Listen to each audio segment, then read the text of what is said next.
LA Kings fans chime in on who's to blame for Vladislav Gavrikov leaving, talking trades for Quentin Byfield and Brant Clarke, and more on this fan feedback edition of Locked On LA Kings.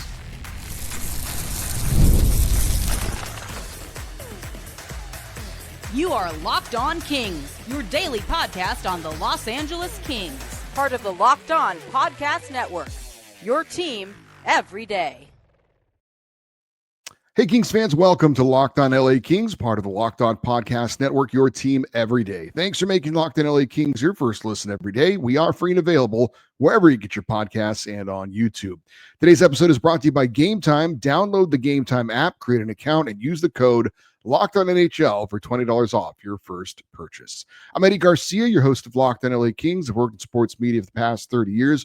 Also one of the co-hosts of the Puck Podcast, a weekly NHL review show in its 20th year of existence, and a passionate LA Kings fan for over 30 years. It is time for another Kings fan feedback show, your chance to complain, praise, question, celebrate, and pontificate about our Los Angeles Kings. And real quick, before we get to your emails, if you are watching on the YouTube show, I am wearing my latest collection, my latest addition to my jersey collection.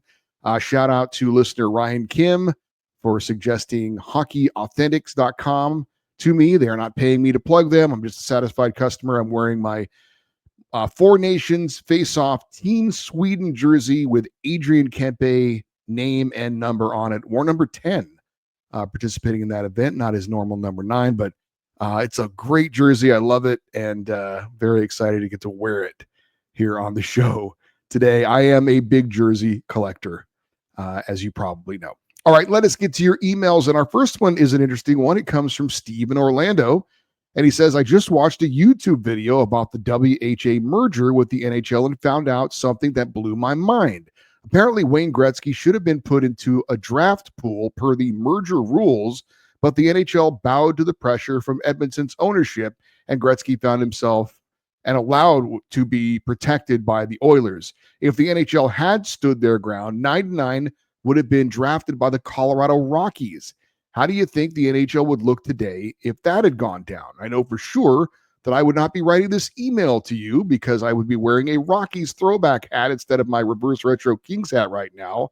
I moved from LA to Colorado in 1981 at 5 years old, and I'm positive I would not have remained a Kings fan at such a young age if my new home had kept the team in Denver, and B, had the greatest player of all time playing there. So many teams probably would not exist, and others might not have remained where they were. It could be a whole show. What are your thoughts? Would you even be hosting a Kings podcast? This is nuts to me. Anyway, go Rockies. Go Kings, go. P.S. Before listening to the episode, my answer is boo. Go Kings, go, except Corey Perry. He can go away. That was Steve in Orlando. Very interesting. You'll have to pass along the link to that YouTube show on the WHA merger. I'd be interested to check it out. I know you said it was per merger rules, but that doesn't make sense to me as to why would Wayne Gretzky go into some sort of a pool or a draft when he was already playing for the Edmonton Oilers. Wouldn't the Oilers and like the Winnipeg Jets and was it the Hartford Whalers, the teams that went from the WHA to the NHL, why would they just not take their current rosters and teams and move into the NHL? I'm interested to know why Wayne Gretzky would be up for grabs, so to speak. But if that were the case, that is certainly, it's the butterfly effect, right? That's what they call the butterfly effect, how one event can have huge consequences. Would I be doing this show? You're right, because Wayne Gretzky was one of the reasons why I became interested in the Kings. You know, would that have been the case had he not come to LA otherwise? I don't know. It's a good question.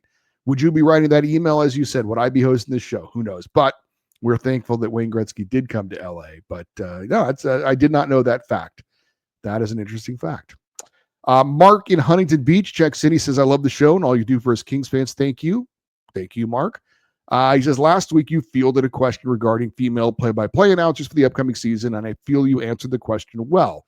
I think we fans may be overlooking a rising star, not as a play-by-play person, but as an analyst, once Foxy and or Evans Hang them up. Let me start by saying I love Jim Fox and Daryl Evans on Kings broadcast. They're a wealth of knowledge and are a source of entertainment. By the way, I completely agree with you regarding Mr. Evans. He constantly makes time for the kids, the Toyota Center. We all love him. I'm speaking, of course, about Blake Bolden. She has the hockey gravitas, knowledge, and professionalism that would make any transition seamless. She's done work for national networks during the playoffs and is really what is needed to continue the growth of hockey. On top of that, she has opened up hockey to underrepresented kids with her Silver, Black, and Bold program here in Southern California. Side note, she would be a great person to have on your show for an interview. She's amazing. Sorry for the long email. Looking forward to your comments and continued success. And that was Mark in Huntington Beach. Blake Bolden did a couple of Kings games as an analyst last year. She was down in between the benches on the ice. Jim Fox was up in the booth, and we commented at the time. I thought she did a very good job. I think she still needs a little bit of polish, but that comes with any young broadcaster who's learning their craft. I have not seen the Canadian games of the week that she's a part of because I'm not in Canada. I don't have access to those broadcasts. As far as the next Kings color analyst, once Jim Fox or Daryl Evans or both decide to move on, I think Jarrett Stoll would be kind of a natural fit. I don't know if he's interested in doing that kind of as a full-time career, but I think Blake Bolden, with some more experience, could certainly be someone who could eventually take over that role. Like I said, I thought she did a really good job. I do think she just needs kind of a little more polish, like I said. But I don't think that that's necessarily down the road something that couldn't happen. And as for your idea of having her as a guest on this show, I think it's a great idea, and I will absolutely look into that. Frank in Ranchos Palos Verdes, Czech City says, I loved your interview with Mr. Evans on the greatest Kings of all time, or the greatest Kings games of all time, and the Miracle on Manchester. What was interesting, or maybe forgotten about the Miracle, and also the frenzy on Figueroa, was that there was still work to be done in both those series, and fortunately the Kings came through both times. The reason why the Miracle and Frenzy are my two favorite games of all time were due to the enormity of the task at hand and how unlikely both comebacks were, then of course the drama of overtime to finish the task. Those two games stand out because in both series the Kings were considered huge underdogs, and yet they were able to pull off monumental victories. When they won the 2012 Cup, my third favorite game, was to me the Kings finally winning that cup and getting the monkey off their backs.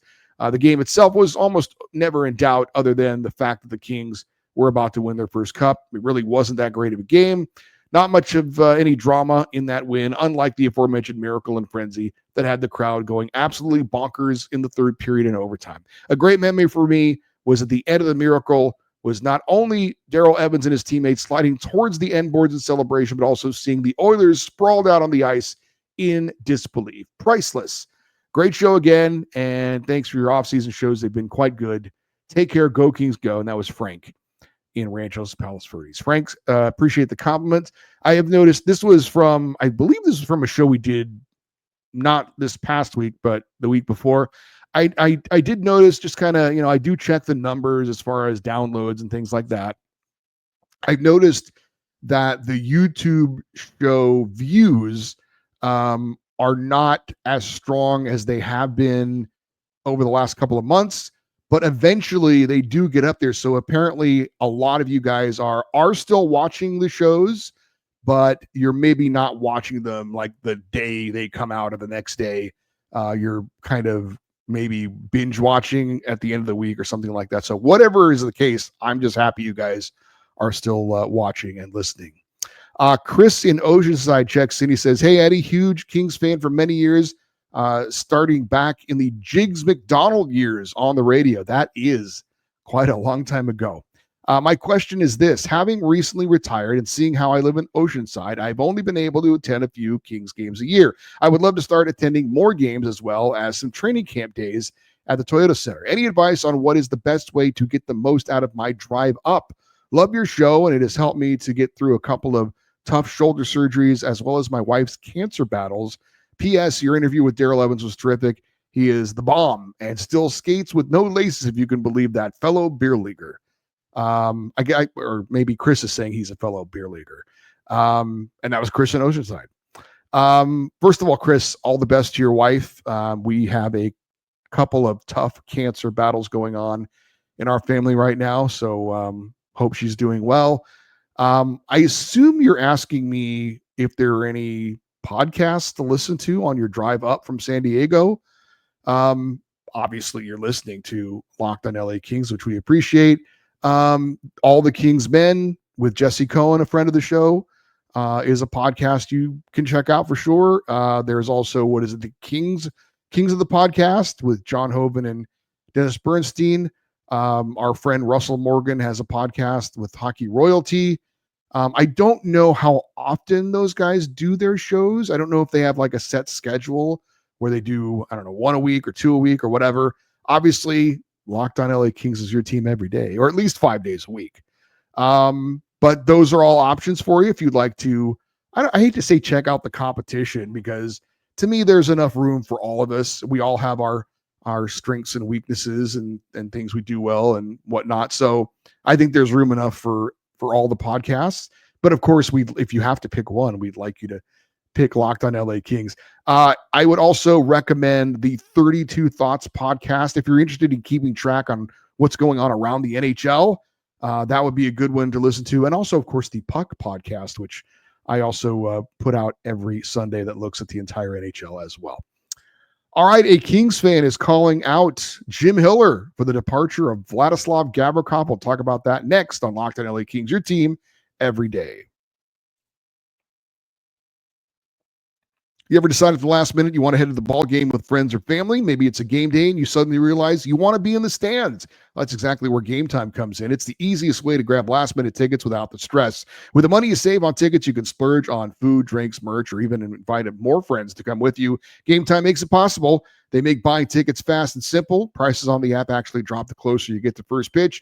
And they've got incredible last-minute deals, clear seat views, and a lowest price guarantee that takes the worry out of buying. Gametime is the official ticketing partner of Locked On Major League Baseball, making it easy to browse the app for an exciting upcoming game for the Dodgers or Angels. Gametime has last-minute tickets, zone deals that can save you up to 10%, and more. Take the guesswork out of buying tickets with Gametime. Download the Gametime app, create an account, and use the code LOCKEDONNHL. You'll get $20 off your first purchase. Terms apply. Again, create an account, redeem the code LOCKEDONNHL. You'll get $20 off. Download the Gametime app today. Last-minute tickets, lowest price, guaranteed.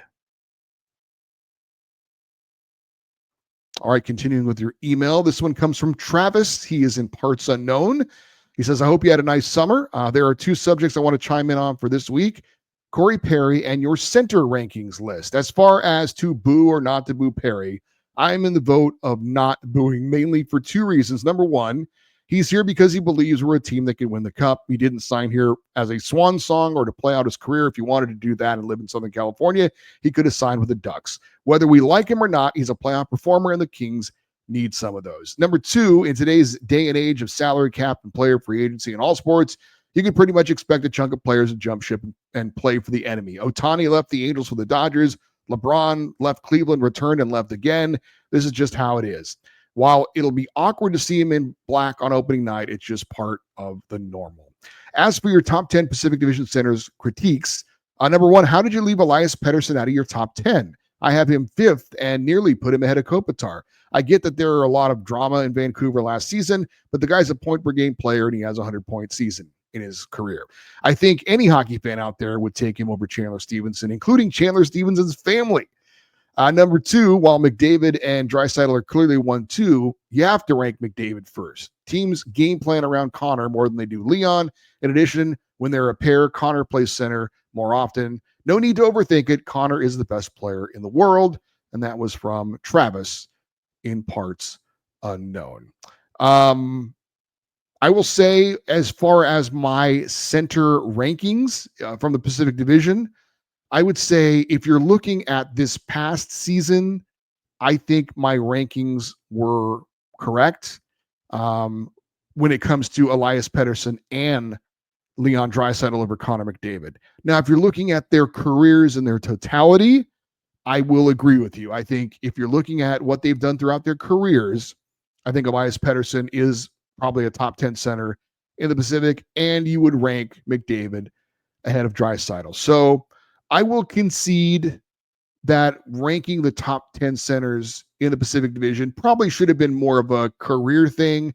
I probably overemphasized this past season, maybe a little bit more, although I do think what you've done lately certainly is a big factor as well. But I will concede that, sure, if you're looking at what they've done over their careers, Elias Pettersson would have been in the top 10 and Connor McDavid would have been number 1. Johnny Embers, also hailing from parts unknown, says, it's been a while since I wrote in, Eddie, and I had a lot of time to think about this question. Why did Gavrikov not sign with the Kings? I think after looking at things objectively, if the Kings are actually at fault, it's for his signing in New York, it is the decision to keep Jim Hiller. I understand that Doughty's position returning to the first line was never in doubt. However, the decision to put him there immediately, regardless of whether he was ready or not for the workload, rests on the shoulders of Hiller. The decision to keep him there when he was clearly compromised compared to what we're used to was on Hiller as well. Our top 4D were among the best in the league this whole season. Without Doughty, to plug him into the lineup immediately on the first pair was not only a negative that affected the chemistry, but clearly affected the quality of the D-core. So basically half of the D-core included Gavrikov, who arguably put the season on his shoulders, got a demotion, and the result was a less effective defense. It was not a decision made with the team in mind, in my opinion. The stats do not tell the whole story, but I believe they clearly show that overplaying Doughty in the playoffs did not favor the Kings defensively. Doughty was on the ice for 11 of the 27 goals Edmonton scored. That's more than double the next defenseman at 5. I believe we could have at least stopped 3 to 5 of those goals if we had spread our D better and had more energy on the ice. That would have given us the win. Jordan Spence, who got punished and traded for no real reason. I also think the decision to keep Hiller after how the playoffs went was a big factor for Gavrikov. I'd love your take on this. Keep up the Lord's work. And that is Johnny Embers in parts unknown. I've said it before. We're not going to know likely ever what the real reasons are or were for why Vladislav Gavrikov seemingly decided to pick the Rangers over the Kings, unless Gavrikov decides to enlighten us, which I don't think he'll do. I don't even know if he'll be asked the question. So I don't think we're ever going to find out. Now, as for, what would you have done? I guess I would ask you, Johnny, what would you have done when Drew Doughty returned? I'm assuming you would have kept Gavrikov and Anderson together. And if you do that, I assume Doughty and Edmondson would have been the second pairing, and Clarke and Moverara the third pairing, and Spence would have been on the bench. And does that move make a difference in the series against the Oilers? I guess to your point, would that have appeased Vladislav Gavrikov to stay in LA? Or maybe, I don't know. Do you think it's that big of a deal? Like if Gavrikov would have stayed on the top pairing with Anderson, do you think he stays in LA? Or do you, I don't know. It's a great question. Well, like I said, I don't think we'll ever know the answer. I doubt that Gavrikov and Anderson being on the top pairing against the Oilers is the difference in the series. As far as if Gavrikov is turned into a top pairing D-man going forward, does that mean he stays in LA over New York? I don't know the answer to that, but I think it's a fair question to ask. Jim in Janesville, California says, fans have every right to express themselves, and I support them if done without vitriol and hate. And he's talking about the booing of Corey Perry. He says, in my opinion, to hate a player on your own team rings hollow. Have fun with it if you must, but remember, this guy's out there risking injury to help your team succeed. By the way, Eddie, I'm sure others may chime in, but El Toro was a Marine Air Base, and I was stationed there from 1969 to 1970 with VMFA 531. He says, yeah, I'm that old. Anyway, keep up the great offseason content. Go Kings, go. And that is Jim in Janesville. I had mentioned in a show this past week the rookie tournament that's going to be held early in September. Ducks, Kings, Sharks will be at the rinks down there in Irvine, and it's on the site where the old El Toro Air Base used to be. I might have said Air Force, but being corrected by Jim that it was a Marine air base. So thank you for that. Also, I agree. You're a fan. As long as you're not being completely obnoxious to the people around you, you have every right to express yourself. However you see fit, if that means booing or cheering or doing whatever, then do what you want to do. Dario in Arizona checks in. He says, "Hello, Eddie. How are you doing? How many pets have you named after Kings players or any sports players? I have a pet turtle named Judah after Judah Whiting, a parakeet named Robitaille after Luke, a Doberman pincer named Harold after Harold Jackson of the LA Rams, a poodle named Rogie after Vashon, a cockatiel named Granado after Tony Granado, a rabbit named Yari after Yari Curry, a cat named Cornelius after Ohio State quarterback Cornelius Green, even though I'm a huge USC and UCLA fan, a mixed terrier who was a stray dog that became the most faithful and wasn't always will be my favorite pet named Doogie after Ron Duguay, not Doogie Howser like most people think. Love your podcast as always, Eddie. Take care. Go Kings go. It was Dario in Arizona. Shockingly enough, Dario, we have only had one pet named after someone in sports. That's one of our current dogs, Herbie, who was named after Chargers quarterback Justin Herbert. His name when we adopted him was Reggie, and that's not a bad name, but I thought, look, we've adopted him. I think to kind of make him ours, we should pick a name. So my wife came up with like 3 names, and Herbie was one of them, and I got kind of final say, and I thought, I like Herbie. We're gonna do that. So we haven't. That's the only one we've ever had, which is surprising. We've had lots of dogs and cats. But that's the only one that's been named after somebody in sports. And again, that's pretty surprising because my wife and I are both huge sports fans. Up next, a Kings fan asks about trading Quentin Byfield and Brant Clarke. That's next on Locked In LA Kings, your team every day.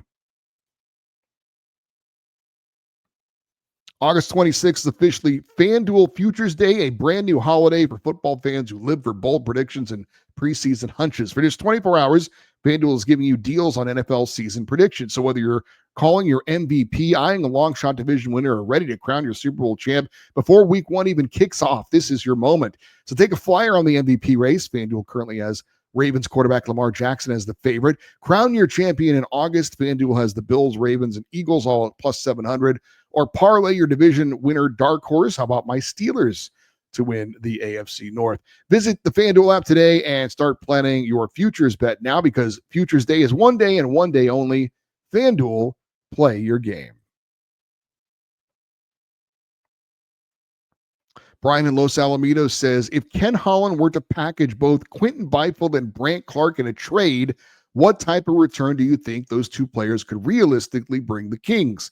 Would it be a player who could turn them into serious Stanley Cup contenders? I'm only asking because I recently read a story, not sure how true it is, about teams being very interested in trading for Byfield, and another story about how Holland is very open to trading Clarke for an established NHL player with playoff experience. This made me a little concerned, as Holland is not here for the long term, and he may be desperate enough to sacrifice the Kings' future for short-term success in the playoffs. And personally, I just don't believe Luc Robitaille has the stones to stop him, nor do I believe ownership cares enough to step in. Thank you for another exceptional week of shows. All your hard work is very much appreciated. And that was Brian in Los Alamitos. Thank you for the kind words, Brian. I would say I would love to know who wrote the stories about the teams that are interested in trading for Byfield. I'd love to know, especially the one about Holland being open to trading Clarke. Who wrote those stories? But if you want to get nuts, because I think it would be getting nuts to trade the future of the LA Kings. But let's say you're right. Let's say we know Ken Holland is here for the short term. We know he has been mandated, right, to get this team closer to winning a Stanley Cup. Would he do something really out of the box? And would there be another team out there willing to trade? Like, look, Byfield and Clarke are, I think, legit solid NHL prospects and can be cornerstone type players for a franchise to build around. You're talking about a number 1 center and a right shot defenseman. Okay, so who out there is a team that's clearly rebuilding, but also has someone who could come our way in return that could make a serious impact? And the only name that came to mind was Sidney Crosby. The Pittsburgh Penguins are in a big rebuild. They're their salary, they've got salary cap issues. They need to do some pretty big things to try and turn things around. And adding, like I said, a number one center and a right shot young defenseman as building blocks for their future, I think would be intriguing for them. Sidney Crosby's 38 years old, but still had 91 points last year. He's obviously won multiple Stanley Cups. He's a winner. He's a difference maker. I mean, do I think that will ever happen? No, not in a million years. However, it is interesting, and you guys might know this, or at least some of you might. Sidney Crosby once wore an LA Kings uniform. He attended Kings development camp before he got drafted by the Penguins. He was 16 years old, and there are pictures of on the internet of Sidney Crosby working out and wearing a Kings jersey.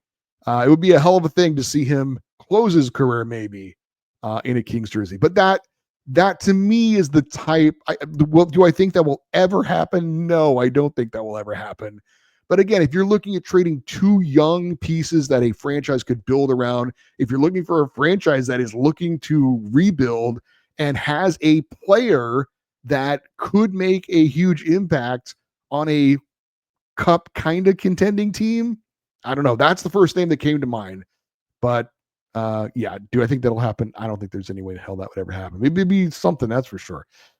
Gary in Orange checks and he says, my question is regarding the contract status of our best player, Adrian Kempe. We've assumed that he wants to sign an extension with us like we assumed Gavrikov wanted to. However, I think contingency plans need to be considered. Generally speaking, is it always difficult to sign a player to an extension after the season starts? Given the fact that we can't afford to lose him for nothing, if you were Ken Holland, what would you do if contract talks with Kempe weren't resolved by the start of the season? And that was Gary in Orange. Well, Gary, if I was Ken Holland, we wouldn't be entertaining this scenario because I would have Adrian Kempe signed. So just to play along, if nothing is signed by the start of the season and things go into the season and things start to get contentious and suddenly Adrian Kempe is like, screw you guys, you're not going to take care of me, I want out of here, then you have to consider trading him. Because you can't let an asset like that walk for nothing. That would be an awful scenario to happen. Let's hope and pray that doesn't happen. But like I said, you cannot let a guy like Adrian Kempe leave your team and get nothing in return. But that's not going to happen. I just bought a Adrian Kempe jersey. That's not going to happen. Bill Anderson in Winnetka checking in. He says, random thoughts on Anze Kopitar. People don't realize he had a huge hand in making Peter Budaj and Phoenix Copley look as solid as they were with the Kings. Adrian Kempe, the 5 forward power play works if he's playing at one of the point positions. There was an occasion or two where he was somewhat out of position defensively, but he was smart enough to beeline between the potential shooter and our goalie, slowing down the play. And the Pierre-Luc Dubois trade, without getting too deep into the woods, it was not a bad trade, but had awful results. Kings had too many prospects and not enough open positions, the byproduct of a quite good development staff and a rebuild. It actually became a weakness. The Kings had to make deals or release them. Simple as that. Also, Victor Arvidsson's injury changed everything. Now the pieces didn't fit. And T-Max, Todd McClellan, do it my way style eventually brought out point number 2. Hot start hid the issue. The current coach probably would have handled it better. And that was Bill in Winnetka. First off, I didn't think we'd have a Peter Budaj reference in the show today. I think Anze Kopitar probably made every goalie that he ever played with look better. I do agree about Kempe playing at the point on the 5 forward power play. He helps make that go. If he's not as good defensively as he is, they can't run that. And you'll have to fill me in on who all the Kings prospects were that we traded away because we had too many of them. I don't know about that. I think part of the reason for the PLD situation was that the GM and the head coach didn't seem to see eye to eye on what his role was going to be. And then once he got in a position where he didn't feel like he could be successful, he wasn't all that motivated to do what he needed to do. I think that he probably felt he deserved to be in a better position to, play to his strengths, and you're going to sign me to this 8-year deal.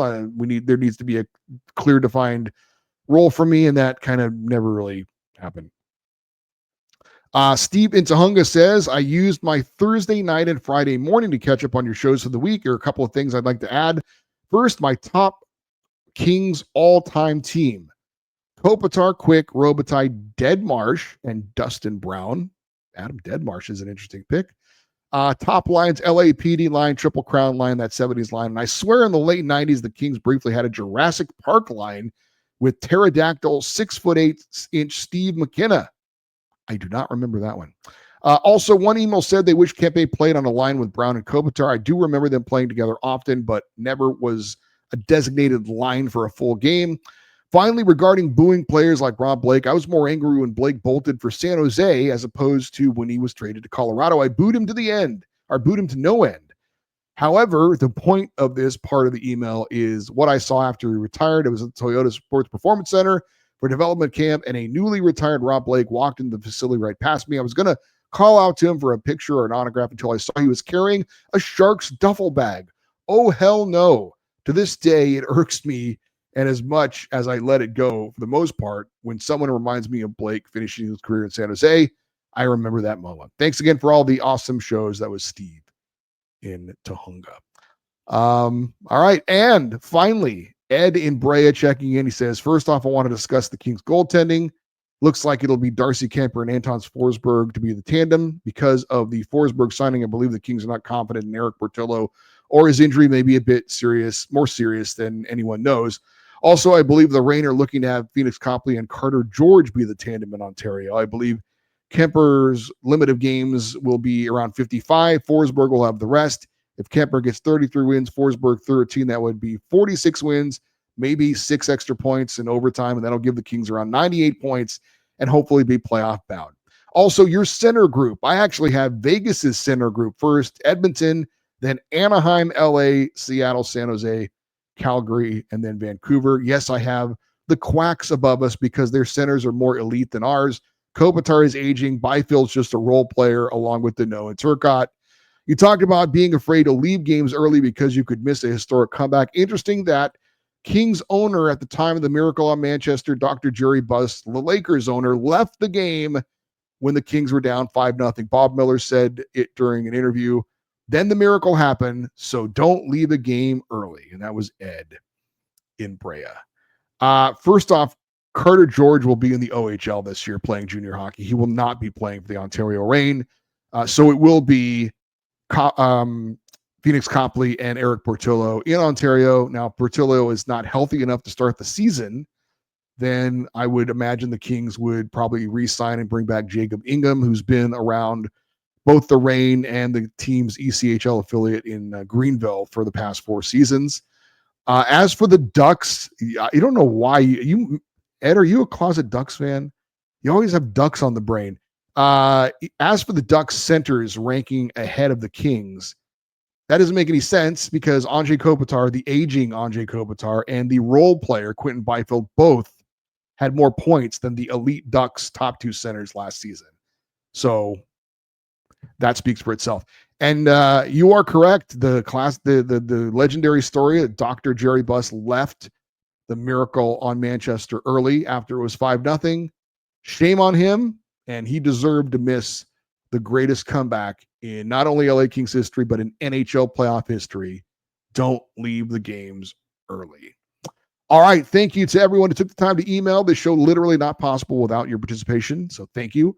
If you want to get an email in for a future feedback show, lockedoneddie@gmail.com, EDDIE is the address. And if you're watching on YouTube, we appreciate your comments in the comment section. Stay interactive with the show on social media, X, Twitter, Instagram, TikTok. We are at Locked On LA Kings. I'm Eddie Garcia. Thanks for listening and watching this episode of Locked On LA Kings, part of the Locked On Podcast Network, your team every day. Have a great rest of your day. We'll talk to you next time.